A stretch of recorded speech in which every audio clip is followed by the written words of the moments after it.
Welcome to the Independence 37 lecture. The Independence Standing Committee is heartened by your presence here today. With a successful celebration of Independence 37, it is my pleasure to have with us Mr. Vladimir Lucien, who will be presenting this year's lecture. My task is to welcome you. Please let me make an apology for the chairman of the Standing Committee, Mr. Darrell Montroop, who will join us a little later, but he does extend best wishes to everyone. As we sit, learn, explore, experience, I do hope that this evening is an enjoyable and fruitful one for all of us. Earlier this month in Canada, CBC Books, Canadian Broadcasting Corporation, named Vladimir Lucian as a young black author to watch. His name and photo appeared alongside many contemporary young writers, already recognized internationally as talents on the move, already showing great promise with their first published works. These writers come from all over the world. Some of us here had early recognized the talent of this young writer.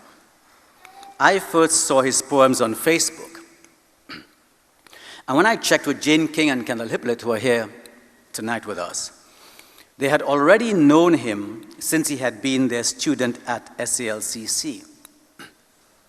I was struck early on by the maturity, the understanding of the making of poetry, its line, its image, its music, its grounded substance.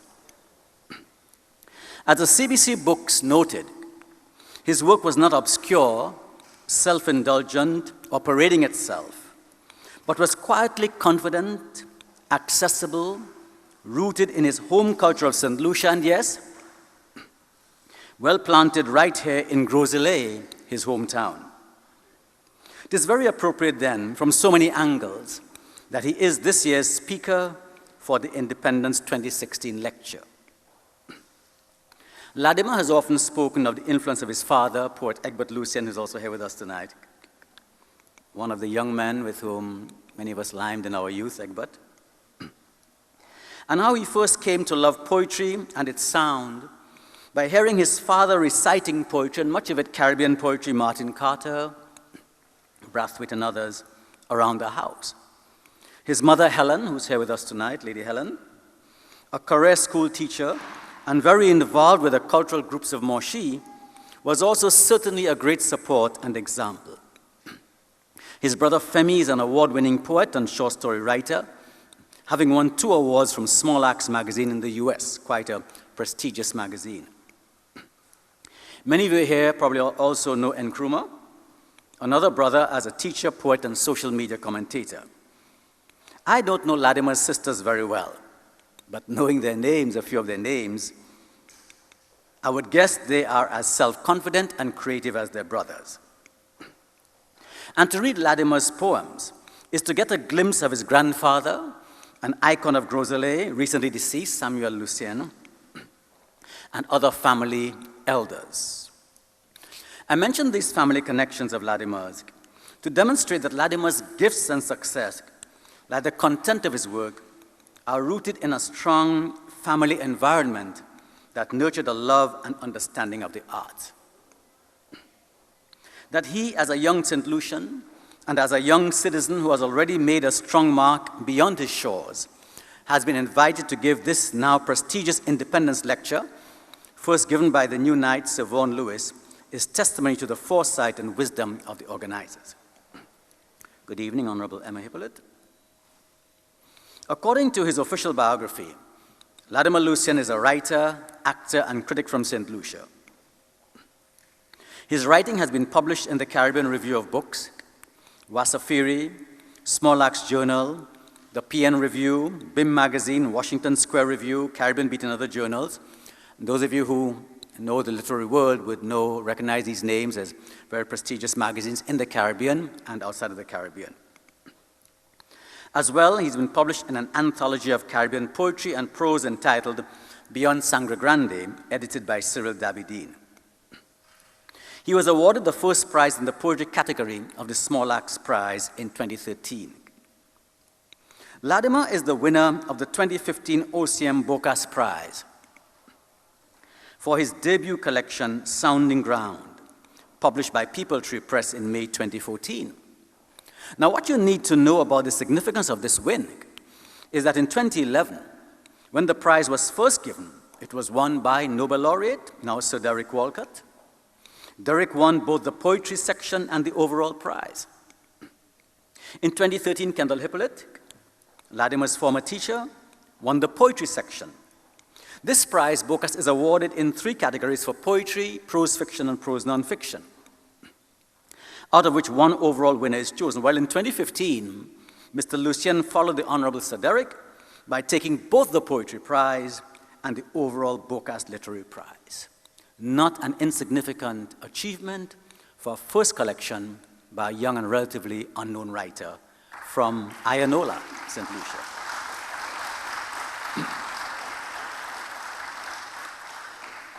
The OCM Bocas Prize is the most prestigious literature prize in the region without a doubt, based in Trinidad, and is an internationally recognized award. As a result of this success, Vladimir Lucian has become a household name across the literary world, and I mean that literally. And this for a debut first collection of poetry. Impressive achievement indeed. He has since been invited to several literary festivals and is now the writer in residence at the Mona campus of the UWI. He just came home for this lecture tonight. His full-time occupation is lecturer at the South Louis Community College. Some of Lucien's poems have been translated into Dutch, published in the literary journal Tortuga, with forthcoming translations in Italian in El Ghibli. He is also the co-editor of the anthology Saint Lucie, Poems and Art of St. Lucia, which was published in St. Lucia in November 2014 by the CDF, Cultural Development Foundation, to celebrate the 70th birthday of MacDonald Dixon. I almost said Honorable MacDonald Dixon. He is also the screenwriter of the documentary The Americans, which premiered at the Trinidad and Tobago Film Festival in 2013. Indeed, my friends, we can agree, without any sentimentality, this is a young writer of early international repute to watch. It is a pleasure for me to present this year's Independence Lecturer, Mr. Vladimir Lucien, poet, critic, and actor from Gros-Islet, St. Lucia, with roots in Monchy. His lecture is titled Playin the Arts, A-R-T-S, please, in case anybody misheard me. Playin the Arts, Delinquency, Sovereignty, and the St. Lucian Imagination. Mr. Vladimir Lucien. First of all, I have no real apologies about the name of the lecture. I think by the end of the lecture, you will understand the significance of the pun. Well, Playin the Arts, Delinquency, Sovereignty, and the St. Lucian Imagination. Before I begin, I really actually want to give thanks to Mondi Lewis and the whole Independence Committee who decided that they would have me punish you tonight. So give them a round of applause for me, please. I think I did not expect it, and I mean to have, well, they've placed tremendous confidence in me, so I hope I do them proud.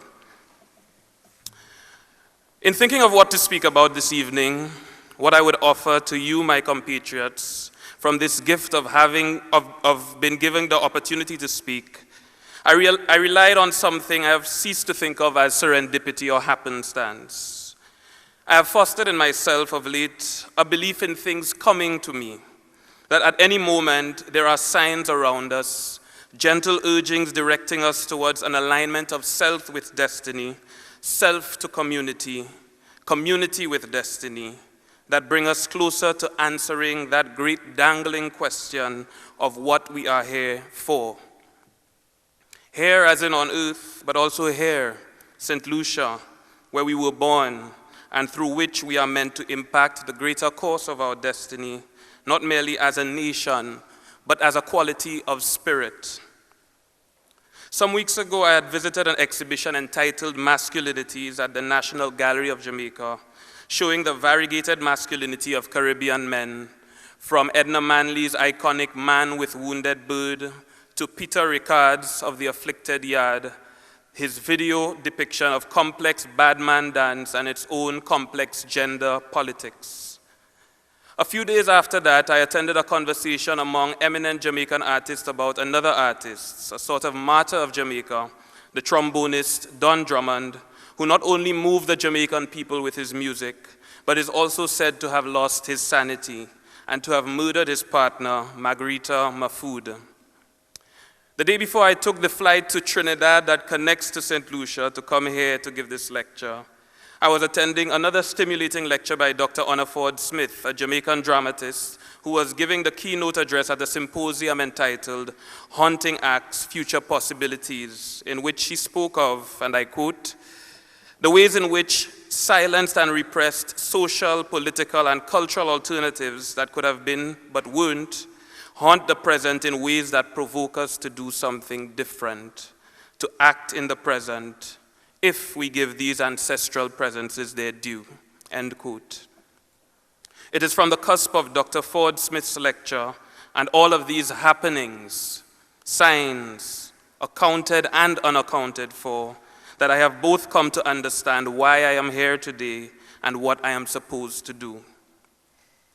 After I had won the Bocas Award for Poetry last year, I was being interviewed by Nigerian poet Funjo Aegina, an interview that would be recorded to be played at the award ceremony a few days later.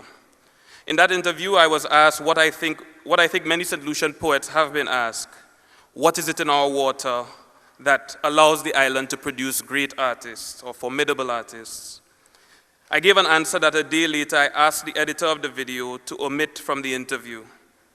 Funjo, seeing me a day or so later after that, questioned me as to why I wanted to remove it.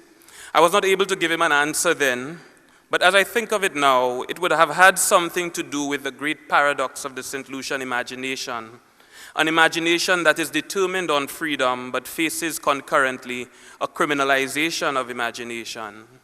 My own act of self-censorship in asking that my response be omitted from the video is perhaps testament to what I mean by the great paradox of our imagination. My edited out response, which is now utterly lost, began from the landscape. I was telling Funjo about the intimidating, dramatic St. Lucian landscape and how our tortuous roads are thrown into centrifuge about the cool authority of the large ferned Bad Lil and the forbidding Bexor roads below it.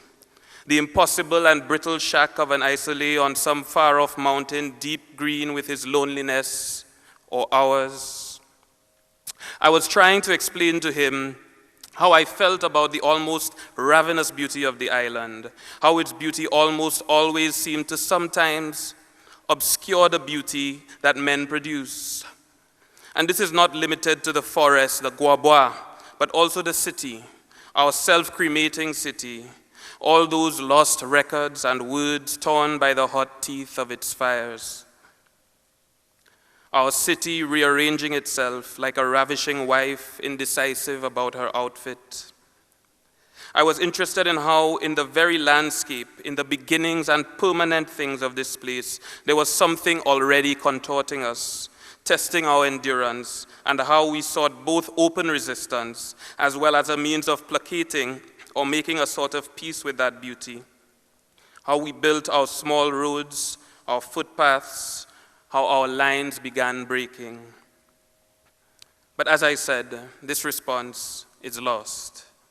But I am now still interested in this tidal movement of our approach to our own gifts, our imagination, not dialectic, but what the poet Kamau Brathwaite called tidalectic, the forward thrust of a wave onto the shore and the rescinding, self-denying surf. One of the earliest signs of that paradox that I came across was Father Charles Jess, who would go down in history as both the man who penned our national anthem and the man who accused the then 14-year-old Derek Walcott of being a heretic, responding to young Walcott's poem entitled 1944 in heroic couplets published in the Voice newspaper. Walcott wrote, and I quote, "Oft I wish that I was not taught of God by mortal mouth or men's dry means of lesson, that I could in my earliest childhood roam the fields, lost in the trees, and thrilling to the speech of birds and the industrious labor of the ants, amongst the moldering leaves which hush the tread of feet, demanding heavenly silence in the forest." End quote.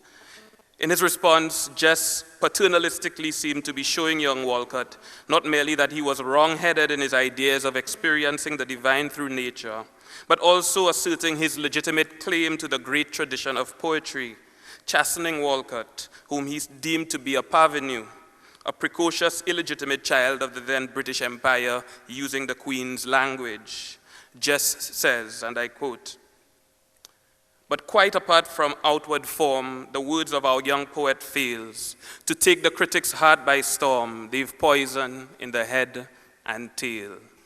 End quote. Walcott would years later say, perhaps responding to the by then dead Father Jess, that English is nobody's property. It is the property of the imagination. End quote. Argument done. But to be sure, acts of the imagination are to be found from the very beginnings of the island's history, from its beginnings, its human beginnings, or even before. I invoke here La Gokola, the great cholera outbreak that in Ancillary, where there's still a cross where I think there is a mass grave, as well as the Wavin Poisson disaster, the landslide. And along with this creative force, acts of suppression as well. The rain that waters the plants is also the rain that comes with the hurricane or trough. The fire that cooks the food is also the fire that burns the house down. In between these seemingly cross purposes of our resources is a tenacious imagination that seems to be made even more so by acts of suppression. Preempting the negative view of imagination, seen as thinking of something not real, I am tempted to agree first of all. Indeed, imagination does not reflect the present reality, simply because it is concerned with discovery, not the Columbus type. Through the opacity of the present, imagination is a vision of the future. As Spanish poet Federico Garcia Lorca says so beautifully, and I quote, "For me, imagination is synonymous with discovery.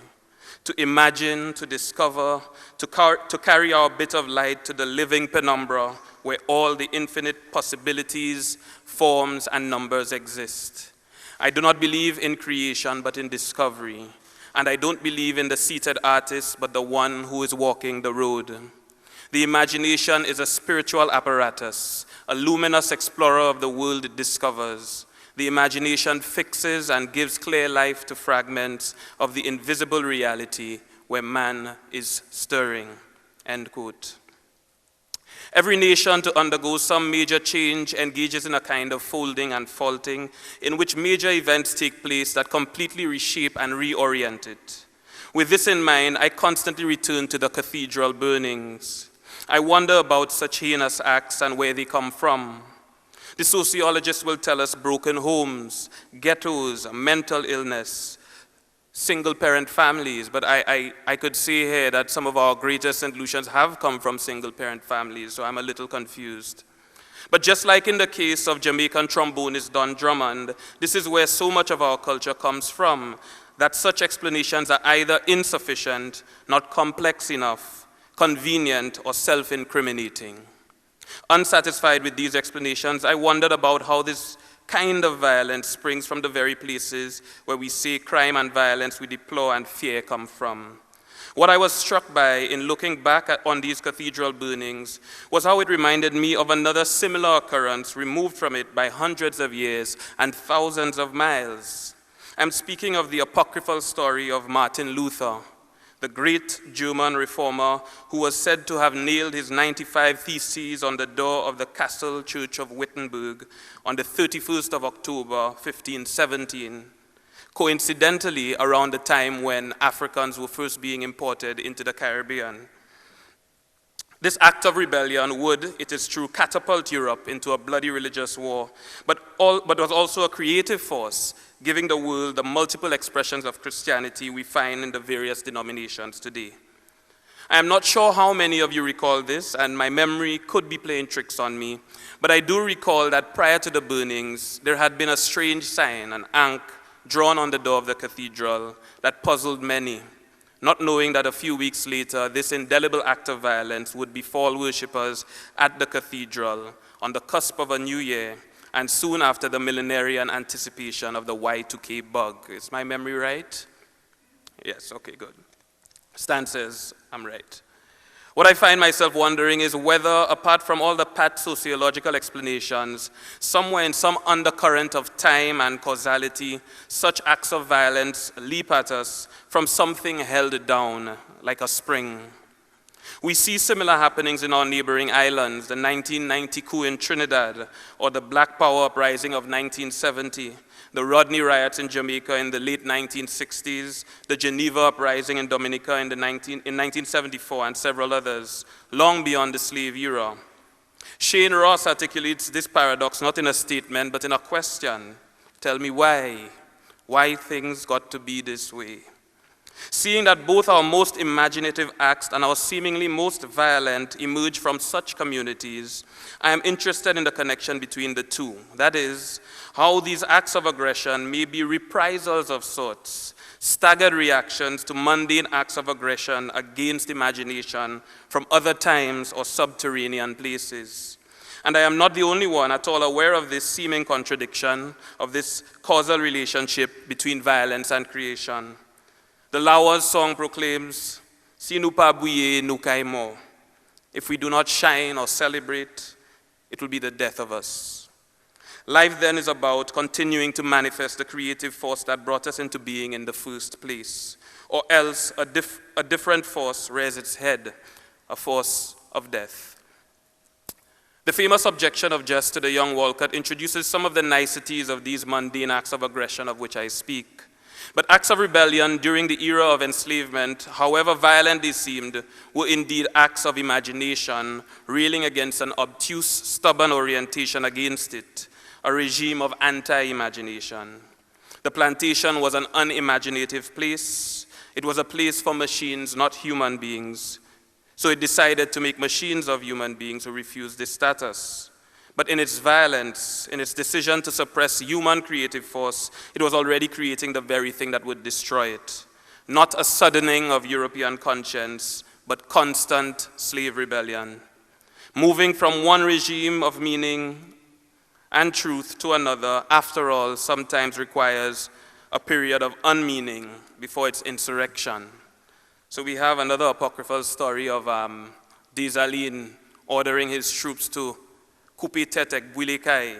I don't know how many of you would have heard of that. Walking through the Mamiku Gardens and also at the mineral baths in Soufrière at an earlier date, I remember seeing the brigands, as they were called, the architects of one of St. Lucia's most well-known rebellions against unimagination and suppression, are constantly described as violent and sinister. How did persons, many of whom were born into slavery, how did such persons come to imagine and were so willing to die for a vision of a free society which was so radically different from the one that imprisoned them?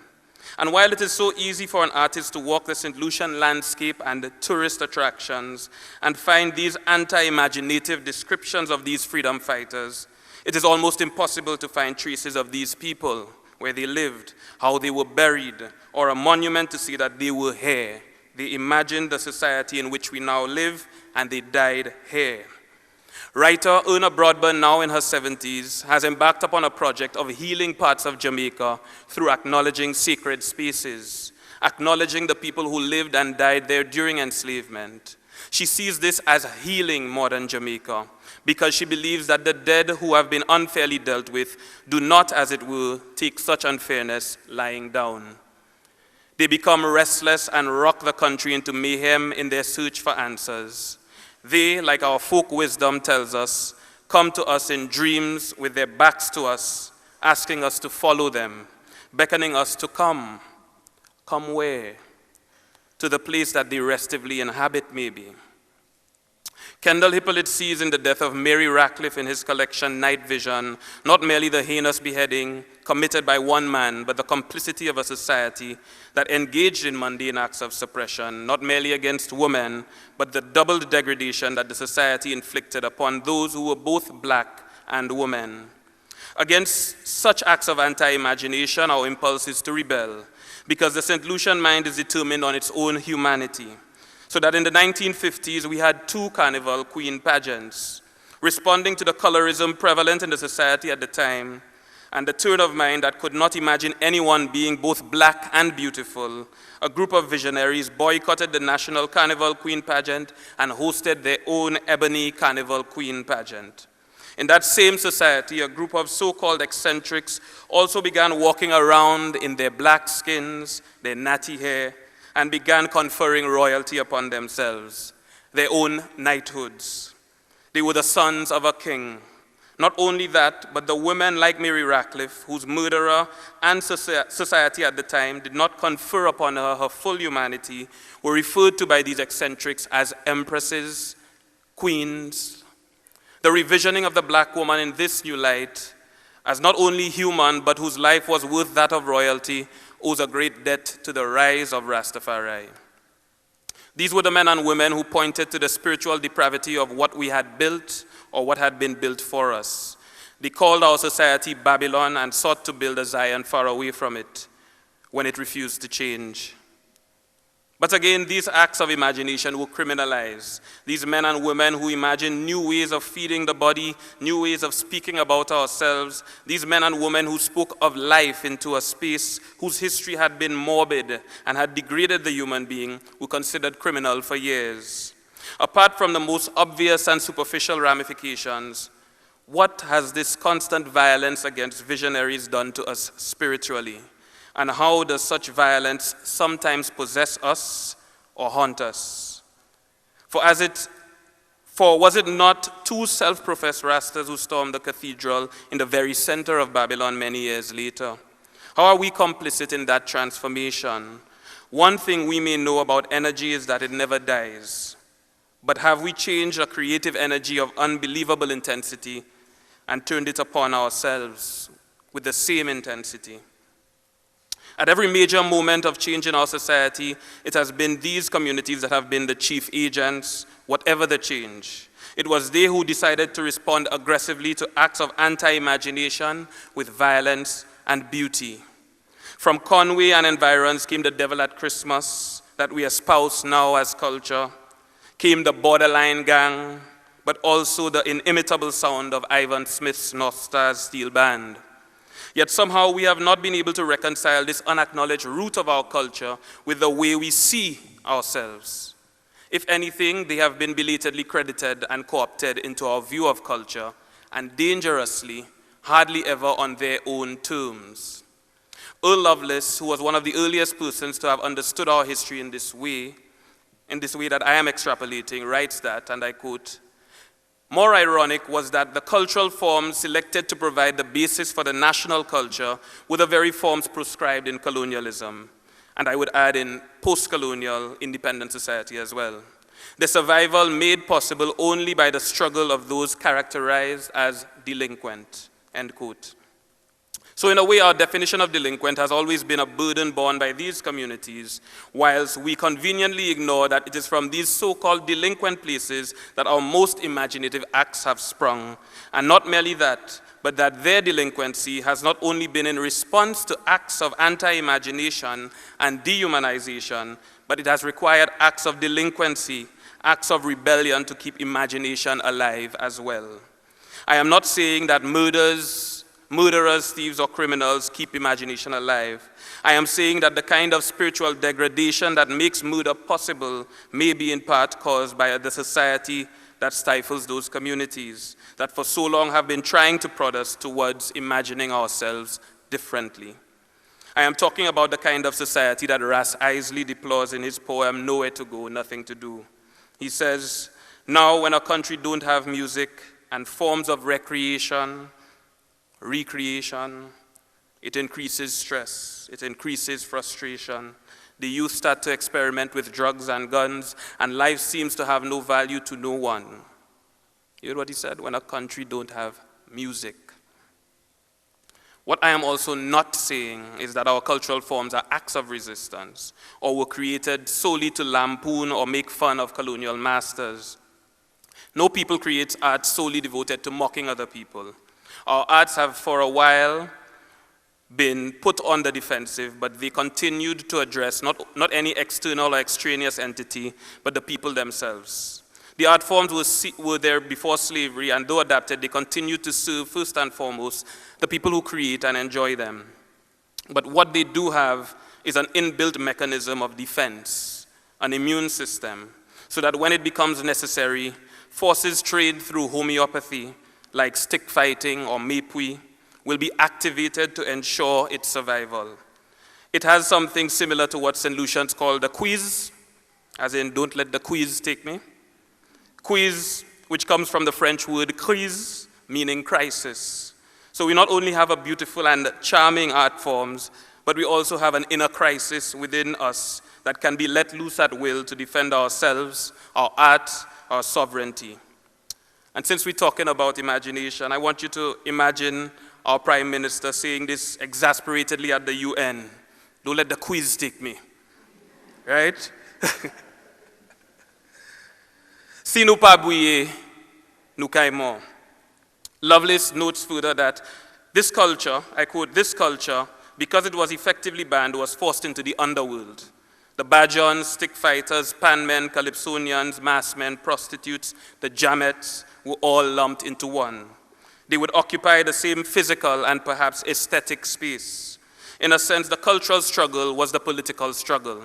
The fight for culture would constitute rebellion, and those advancing it were the people of what had become and would remain the underworld, tagged not as freedom fighters, but delinquents, end quote.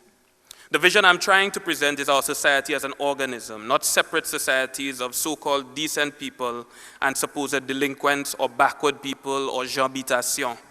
I am saying that any act of rebellion one sees in the body politic are reprisal acts, hauntings from the buried, sometimes state or imperially sanctioned sins of our past, manifestations of our imagination acting and reacting. And if there's one theme that we could see through a lot of our literature is that a lot of our literature is goading us towards looking and considering these people. So in the poems of John Robert Lee, we have the suturing of that split world he inherited, of a faith he had espoused, but one that had not yet liberated itself enough to be able to properly embrace the culture of the people, the things that made him feel with such conviction, St. Lucian. Robert's work is most interesting because what it attempts to do is to engage in an act of terraformation, to make his aesthetic space a future St. Lucia which already lives inside us. A St. Lucia in which the culture of this underworld is not belatedly patronized, but is a quotidian and legitimate part of the world we see around us. He paints, like the late Sir Dunstan St. Omer, his faith with this culture, just like Sir Derek had seen the divine in the St. Lucian landscape around him. I am thinking of how had those persons, those so-called delinquents or so-called backward habitation, had they not rebelled, this seemingly bad word, had they not done this, wouldn't Robert writing his Creole canticles be considered delinquent? Wasn't Sir Derek considered such and roundly castigated by Sir Charles Jess, saved from perhaps more adverse punishment by his age? Hope and possibility sometimes come to us in strange guises. One of the places in which the tenacity of our imagination survives is in our music. Soca, which is the music we are most famous for beyond our shores, well now amongst the young people, attempts to keep alive the spirit of rebellion, which is responsible for the survival of our cultural forms and which we may need to call upon whenever acts of suppression rear their heads. Whereas Rasta sought to ameliorate the language we spoke, to emphasize the generative and life-giving aspects of our existence, Soca takes our language and keeps alive rebellion, which it knows we will need eventually, which it knows needs to be kept alive. My cousin, and I'm doing the very St. Lucian thing of when somebody gets famous, I acknowledge our family ties. My cousin Cedale's most popular hits alone can tell this story. Pandemonium, Lawless. We are all familiar with soca's demanding that we mash up the place, and perhaps poking fun at authority and the law asking permission to mash up the place. Soca music has long articulated a fraught relationship with the law, with censorious authority. For instance, please, Mr. Officer, give we a chance. We want to jump up. We want to free up. Sometimes it asks, sometimes it demands, but it refuses to be dispossessed of its right to express itself. The black women whom earlier on were presented as victims in my lecture have also claimed this space. The interesting thing is that instead of changing the language, they have accepted and co-opted the label society has unrelentingly cast upon them and have decided to perform their cultural forms, even as it is beset by so-called negative language.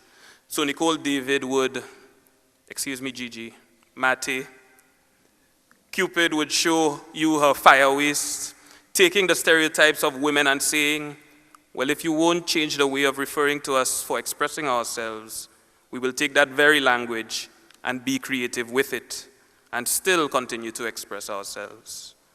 So in so doing, soca does not seek to create anarchy, but to continue to nurture the spirit of rebellion that refuses to be told, as we have historically done, that it cannot be itself, cannot express itself.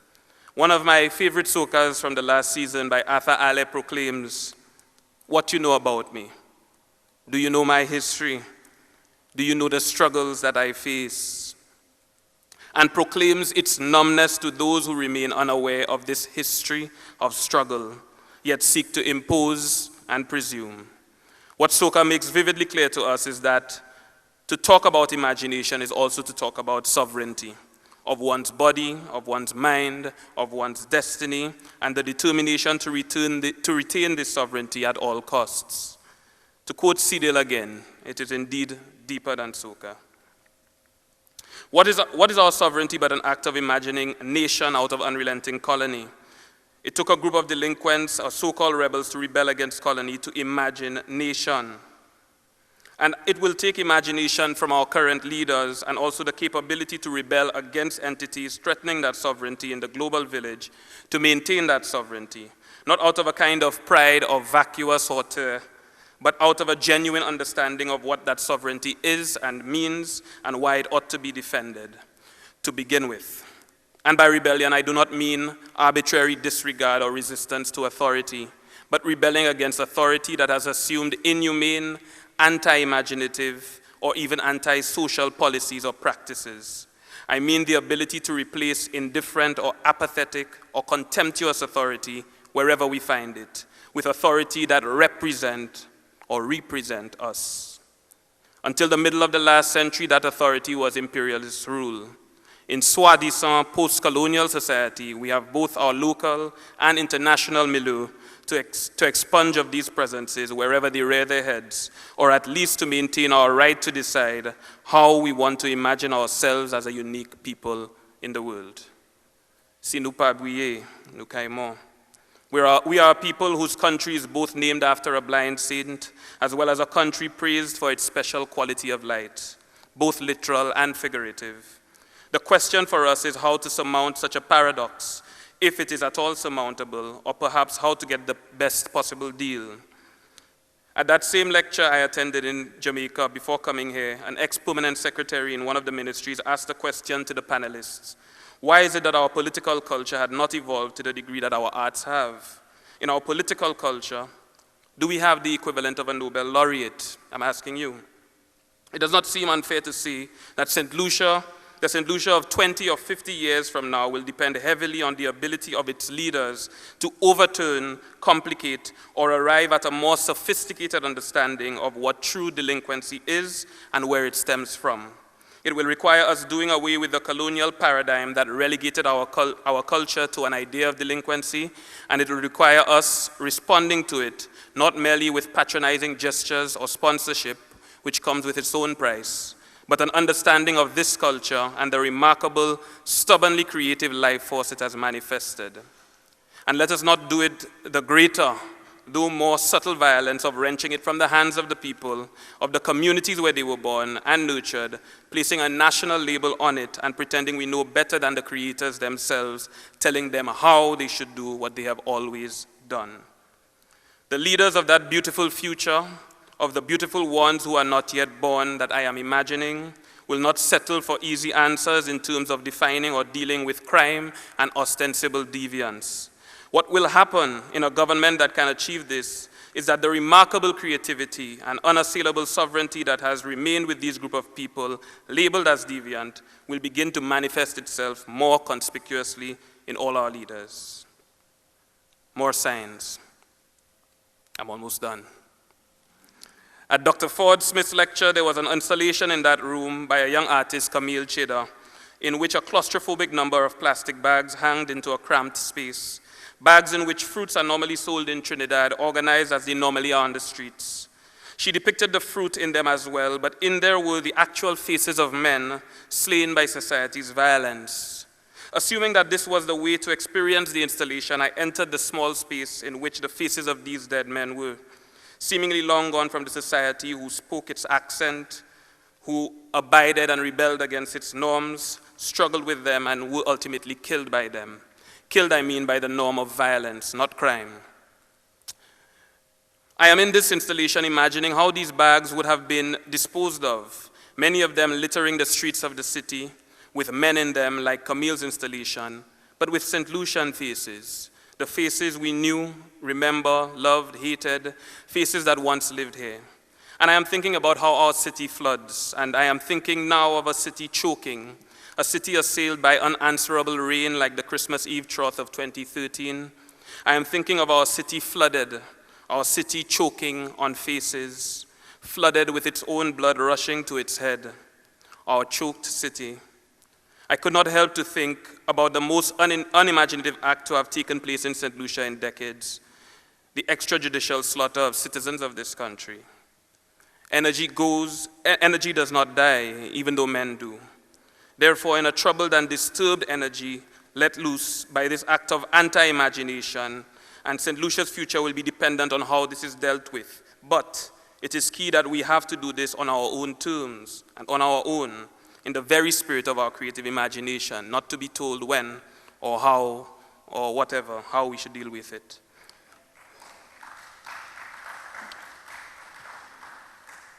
By outside powers.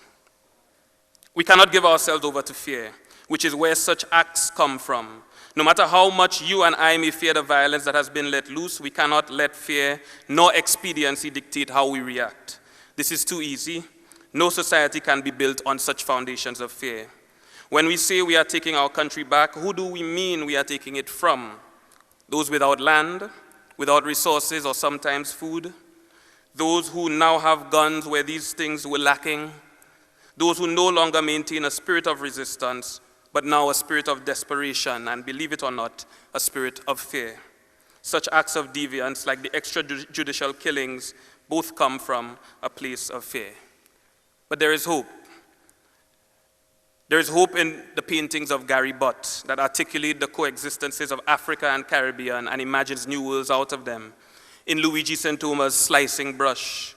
Hope remains in Ted Sandiford's animations that use our own language, in the designs of Fiona Compton, Membet Bags, Perry Bags, to models abroad like Kamaya Lisette and Vincent McDoom, to the photographs of Jonathan Phillip, our soca artist Teddyson John, on the world stage using a Creole word as if it was his national language. Hint, hint. Soca artist Arthur Alain, and very glad, by the way, that our national anthem is now in Creole and adopted by Cabinet. Very good.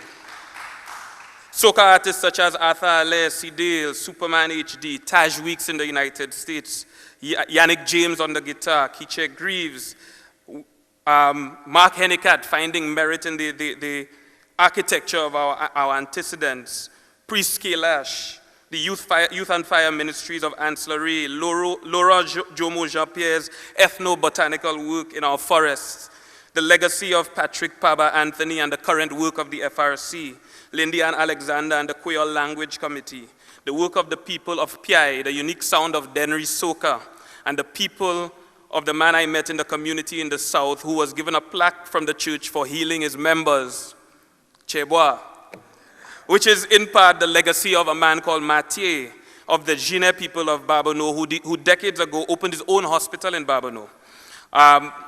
those coming out of the depressed communities, the steel bands, North Stars, Pantime, Babano, Diamond Steel, Labrie and others, the heartbeats, the drummers, the memory of Laborde still resounding, Niger Nestor, Nahum Jabatis, Jason Alcide, Mamai Lakai, Mamai Quayol, I could go on, Kendall Hippolyte, Irving Daisy, Jane King, John Robert Lee, we're full of talent, right? McDonald Dixon, Adrian Ogier, and of course, Sir Derek, who continues to be a force, who continues to force our society to hold its conscience raw in its hand. We have our Creole poets, Alcest Ismail, Liz Faisal, Kennedy Booth Samuel, and George Fisher Alforce doing their work, their cultural work, June Frederick, Petrus Compton. We have Dale Elliott, Davina Lee, Kendall John in film. We have the DJs. We have the Soufre Action Theater with their Jab There War celebrations every year for the last 15 or so years when we thought Jab was dead.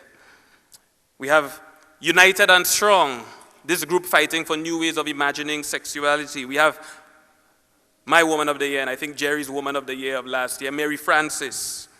So all of these are manifesting the legacy, first and foremost, of the brigands, our forebears. For it is around acts of the imagination against its most polished detractors, as Sir Derek put it, that artists grow, that artists thrive, that people grow, that people thrive and strive. Our first task of imagination, as it were, is to properly, palpably recognize the humanity, to resist the worldwide efforts not to, the humanity and beauty of those who lived here and died here, trying, like no one else was doing, to build a society, to insist on life in the face of death, on humanity in the face of rampant dehumanization. Let me end with this ghost, this memory that keeps haunting me, which has come to define how I see the journey of spirit in the world, the way in which it is able to find purpose, both in individuals and in a whole people. It is a lesson that is there in our unique history. This ghost I speak about is fittingly a conversation I overheard in church when I was still in my teens. A boy comes into the church in tattered clothing, a short torn pants, a stained vest, but he has come like everyone else to know God. A young woman berates him for coming into the church this way, in these clothes. The boy turns to her, and in the random and unforced beauty of those whose imaginations we have depended on, says to her, God say, come how you is, not how you are. I ask humbly that we do the same. Come to ourselves how we is, or how we is, if I'm to use our pronunciation, not how we are. Thank you.